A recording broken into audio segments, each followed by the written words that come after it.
Clear, ma'am. Okay. So now we are going to look at IFRS 6. First of all, IFRS 6 has been introduced many years back, and still it's only an interim standard. It's not come up with a full-fledged standard. In 2018 also, there was talk about going into more details, but somehow it did not develop beyond that. This is a standard developed many years back, and it is still as it is without much changes that have happened. But it is dealing in an area which is very, very useful, and we need to have an accounting standard, because there are many people who are in this line, but the accounting is having lot of different practices. So IFRS 6 is a short term solution to the problem of accounting for exploration and evaluation of mineral resource assets. It was introduced due to lack of guidance in this area, and because there were diverse accounting standards practiced throughout the world relating to accounting of the cost involved in exploration and extraction. Like, some people capitalize the cost, some people wrote off the cost. Okay. So that is why the standard said that we need to give a guidance so that some common practices would be developed. A principal purpose of IFRS 6 is to specify the circumstances in which the entity should test exploration and evaluation for impairment, and when to require disclosure of information about such assets. Okay. So the main reason of IFRS 6 is to specify circumstances for testing for impairment and when to require disclosure of information about such assets.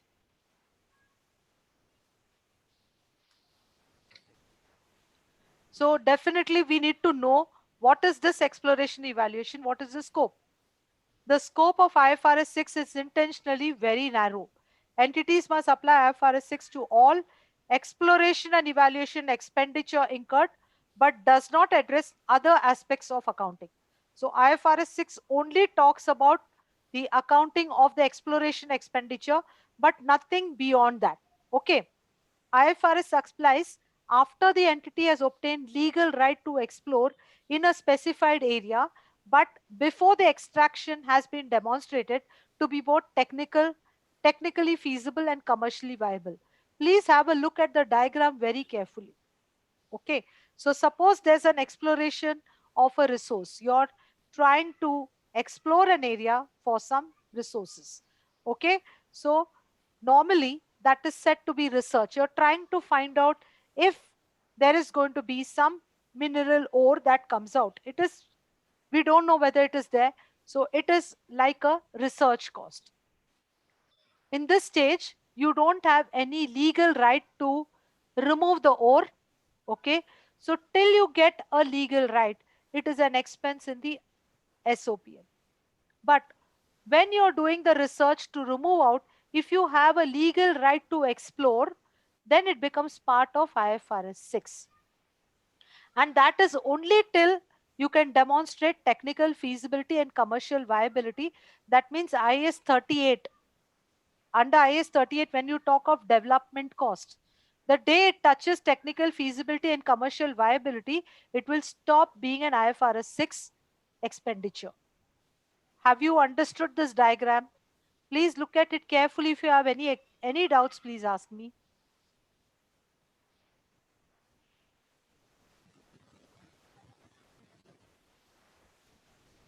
Okay. So now this exploration expenditure is expenditure incurred by the entity in connection with exploration and evaluation of mineral resources before technical feasibility and commercial viability of extracting a mineral resource are demonstrable. Okay. Now exploration assets are exploration and evaluation expenditure recognized as assets in accordance with entities' accounting policies. Okay. So we will come to accounting policy in few minutes. Exploration for and evaluation of resource is the search for mineral resources, including mineral oil, natural gas, similar non-regenerative resources, after the entity has obtained legal rights to explore in the specific area, as well as the determination of the technical feasibility and commercial viability. So this is exactly explaining this diagram of the scope of IFRS 6. Now we come to recognition. Expenditure is recognized as an asset for IFRS 6 until the technical feasibility and commercial viability of the extracting resources can be demonstrated. So that's exactly what we are telling. Till commercial feasibility and technical viability, after we obtain the legal right, that exploration expenditure can be regarded as an asset under IFRS 6. Okay. This means that entity must have the necessary technical and financial means to extract the resources. Definitely, you should have the money to extract the resources, only then you can do this exploration. Now, an entity can choose its own accounting policy as long as it's in line with IAS 8. That means accounting policy of how to account for this expenditure can be chosen by the entity or based on its accounting policy. So IFRS 6 has not come up with an accounting policy. It says you choose your accounting policy.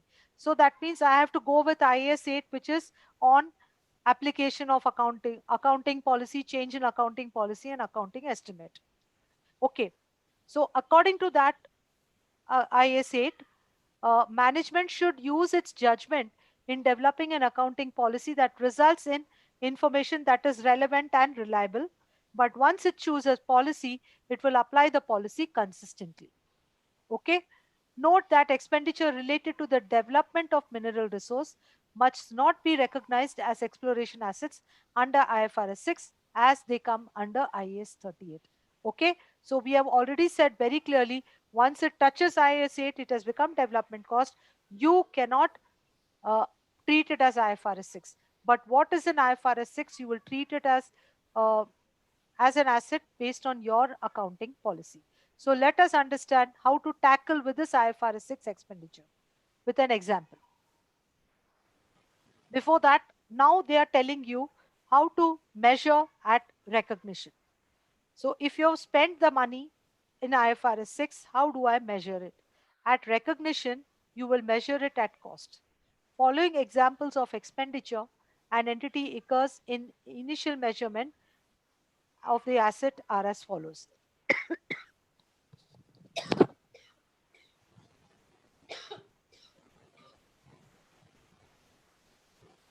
Can you read from A to F?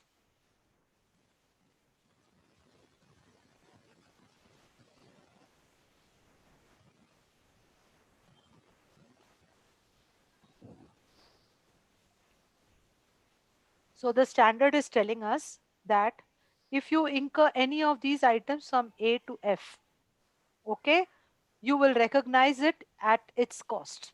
Is that clear? Recognize it at its cost when, if any item from A to F is there. Other things they have not specified. Other things are not specified. Okay. Also, if suppose you have any cost of restoration, then you will do it according to IAS 37. Now the what is given on the box is very important.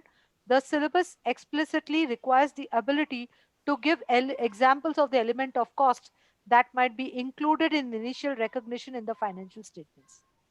It would be advisable to learn the above non-exhaustive list.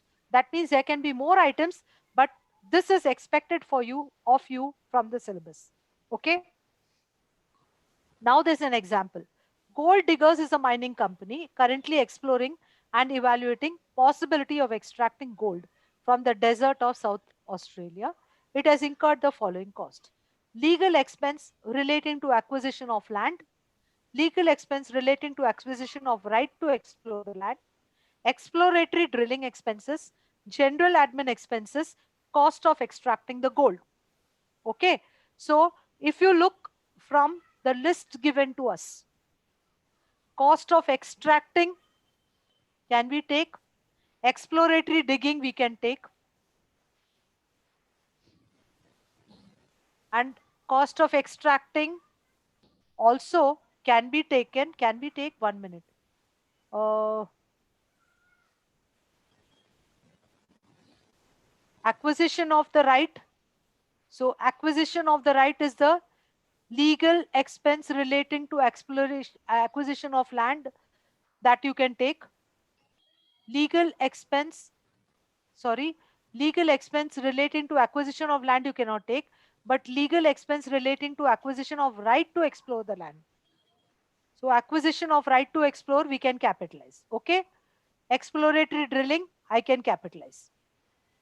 General admin is not there in the list. I cannot capitalize. Cost of extracting the gold. Cost of extracting the gold. Is it there here? It is not there. Okay. So the following cost can be capitalized. Legal expense of the right to acquire can be capitalized. Exploratory drilling can be capitalized. Following cannot be capitalized. General admin expenses, land in Australia, cost of extracting the gold. We cannot capitalize. The following costs cannot be capitalized in accordance with IFRS 6, but can be capitalized in accordance with IAS other standards. That is, a legal expense of acquisition of land can be capitalized in accordance with which standard? Can you tell me? Which standard deals with land? IFRS 16. 16. PPE. IAS 16. IAS 16. Yes. Yeah. So you cannot take it there, but you can take it here.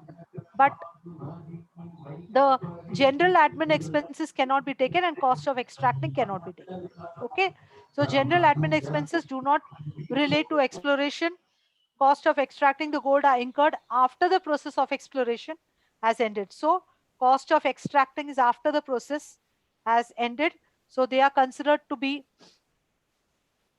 they are costs incurred in the ordinary course of business and likely to be expensed as they are unlikely to qualify as intangible asset under IAS 38. The land is acquired before the process of exploration begins, because by definition land cannot be exploring and evaluating resource on land it does not own. The legal expense relating to the acquisition are therefore not accounted for in line with IFRS 6, but are instead capitalized as part of the carrying amount of the land in accordance with IAS 16. So have you understood now what are the costs that are going to be capitalized as part of IFRS 16, IFRS 6? Ma'am, I have a question. Yeah, This IFRS 6 applies after getting the right for exploration. Then why yeah. the legal expense relating to acquisition of the right is capitalized? Because only after getting the right, this standard applies. They are writing acquisition of right to explore, that is given to be capitalized. Given here. This example given. That is why. Okay, got it? So it's That is kind why of it is capitalized. exception. It is allowed. It is given to us. In IFRS 6 para 9, they are saying it's allowed. Okay. Okay. So this is how we would be treating it. And for the other things, you should go with if it's an intangible asset, suppose it's a license or something to do with it, before we get to development phase, then you can capitalize it. You can capitalize it as a intangible asset or a tangible asset as IAS 38, IAS 16, depending on the nature. Measurement after recognition, you will apply either cost model or evaluation model. Okay, like IAS 16 or IAS 38. That is what we do for those costs that can be capitalized. Now, classification, reclassification. Exploration and evaluation are classified as tangible or intangible according to the nature. For example, drilling right would be intangible, vehicle or drilling rigs would be tangible. The classification must be applied consistently. They should no longer be classified as exploration assets when technical feasibility and commercial viability are demonstrable, because then it becomes development cost. Any impairment of asset must be recognized before classification. Okay, any impairment loss of assets must be recognized before classification. Now, exploration and development costs that are capitalized are classified as non-current asset in SOFP and separately disclosed on the face of the SOFP and distinguished from production assets where material. The classification of tangible or intangible established during the exploratory phase should be continued through the development phase and production phase. Details of amount capitalized and amount recognized as expense should be disclosed. These are the things that have come from your technical articles. They were not in your chapter. So please make a note that when you are having any answer and you need to talk about it, these points can also be added. Okay.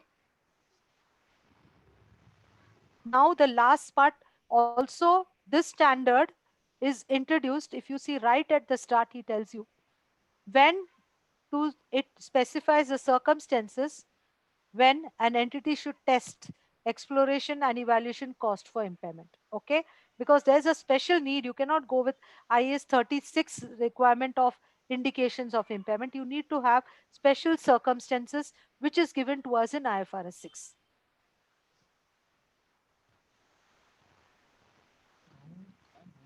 So he says that the following factors suggest exploration assets should be tested for impairment.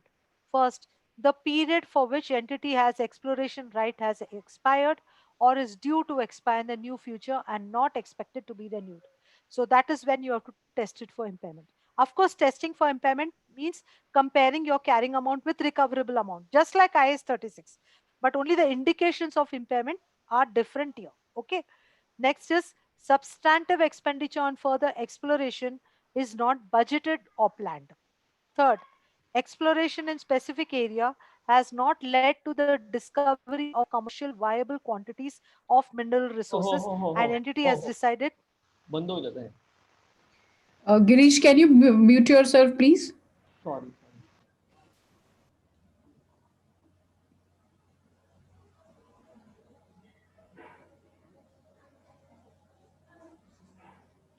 Exploration in specific area has not led to the discovery of commercial viable quantities of mineral resources and the entity has decided to discontinue the activities. And last, sufficient data indicates that while development is in a specified area may proceed, the carrying value of the exploration asset is unlikely to be recovered from successful development and sale. So these are the pointers for testing of impairment. Okay. This is something very different from IAS 36. So you need to know at least a few. The exam will not ask you to write in detail all of this, but at least a few points would be good for you in your exam. I have hardly seen it examined, but I will not be surprised if they ask you for a question, since they keep on questioning things, some surprise element in the exam. That is why I thought I must share with you that, you know, you should know little bit basics on this chapter. Any doubts on this?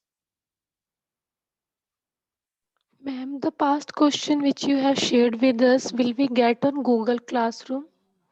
You will get it all if you simply have a look. I can put it on Google Classroom, not an issue at all, but they're all in your Okay. past exam papers. You want me to put it? I can put it. Do you want me to put it there? Please There'll be put, more ma'am. questions. I haven't put everything, but I have to search. Okay. But I can put this. What is there? This document, I'll put it. Don't worry. I'll put it. Okay, ma'am. Thank you, ma'am. Okay. So let us look at one question on past exam. Okay.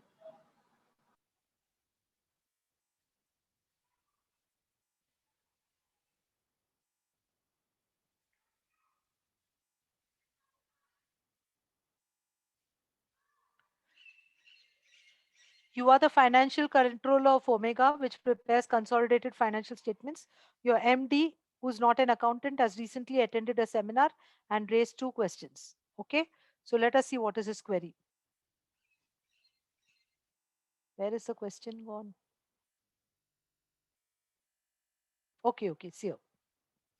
One of the delegates of the seminar was a director of an entity which is involved in exploration. The delegate told me that IFRS rules that under IFRS rule, it is possible for individual entities to develop their own policies for when to recognize the cost of exploration for and evaluation of mineral resources as assets. This seems very strange to me. Surely, IFRS requires consistent treatment for all tangible and intangible assets so that financial statements are comparable. Please explain the position to me and outline the relevant requirement of IFRS regarding the accounting for exploration and evaluation expenditure. Now, this is one area where often some question can come. Why is it that they have their own, you can develop your own accounting standards for IFRS 6 assets, cost? That's the point. So that question was worth 10 marks. Of course, it's an old question. It's not recent, but I thought it's good to at least read something to have an idea of how it can be examined. So expenditure on exploration is excluded from the scope of the standard, which might be expected to provide guidance in the area. Especially such expenditure is not covered by IAS 16 or IAS 38. This has meant that in the absence of alternative pronouncement, entities would determine their own accounting policy for exploration and evaluation in accordance with the general requirements of IAS 8. This could lead to considerable divergence in practice given the diversity of relevant requirements of other standard setting bodies. Given other pressures on its time and resources, IASB decided in 2002 that it will not be able to develop a comprehensive standard in the immediate future. However, recognizing the importance of accounting for exploratory, for extractive industry, generally, IASB issued IFRS 6 to achieve some level of standardization of practice in this.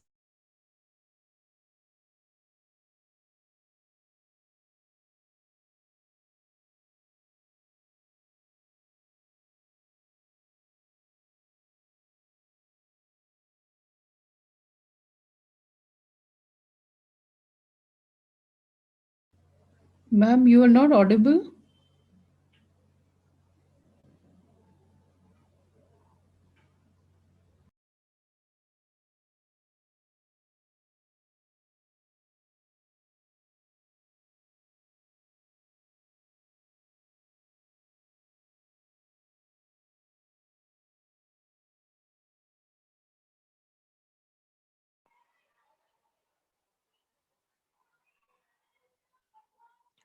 I'm sorry. Hello, can you hear me? Yes, ma'am. Ma'am. We can hear you I now. will take about 5 minutes more, Bindu. I hope it is No okay. problem. No problem. Okay. So when if the revaluation model is used, it should be applied consistently. When circumstances suggest that the carrying amount of the exploration asset might exceed the recoverable amount, such assets should be reviewed for impairment. Any impairment loss should basically be presented, disclosed in accordance with IAS 36 impairment of assets. So this is how you will present your answer. Okay, it is in line with what we discussed, but I'll put this answers as someone wanted, suggested. I'll put it on the Google Classroom. Have a look at it and read it. I'm sure with this you should be able to write this part of the answer, and without fail try to find out also, try to also look at the indications of impairment, so that if something comes on that you can write something on that also. Okay, any doubts on this topic? No, ma'am. No, ma'am. No, na? Mhm. So we stop now, and all the best to all of you. And when you're writing your exams, I've given you some pointers. So please write it in that manner, start to get practice, and so that it becomes better and better and you can write your exam properly. And use the exam software as much as possible to solve past exam questions, because that is the only way you will understand whether what you can improve, how you can improve yourself. Okay, also take the mock exams, because that will give you an idea of time management, which is going to be very important for your exams. And also the feedback will help you to understand the areas where you can improve. Okay, Thank you, any ma'am. doubts on what we did today? No, ma'am. All right then, thank you very much. All the Thank best to you. all of you. Thank you, ma'am. Bye Thank you bye. very much, ma'am. Bye. And all the best to everybody. Yeah, all the best to all of you. Thank you. Bye. Thank you. Bye.